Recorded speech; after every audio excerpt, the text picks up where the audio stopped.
ওগো একটা মশার ধূপ দাও তো।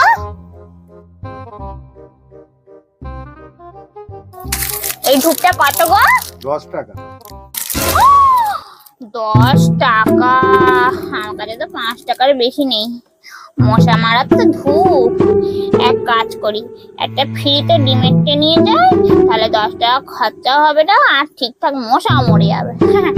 বলছি একটা ডিমেটে হবে কাকু? ওখানে অনেক পড়ে আছে, নিয়ে যাও 3-4। ও ওখানে আছে, নিচ্ছি।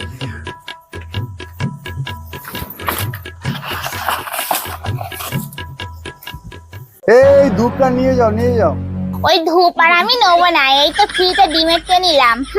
বাড়ি গিয়ে এটা জ্বালিয়েই আর মশা তাড়াবো। তোমার ধূপ আর আমি জীবনে নেবো না। তুই আয় পরের দিন, এর পরের দিন ওই ফ্রিতে ট্রেনও তোমার ব্যবস্থা করছি।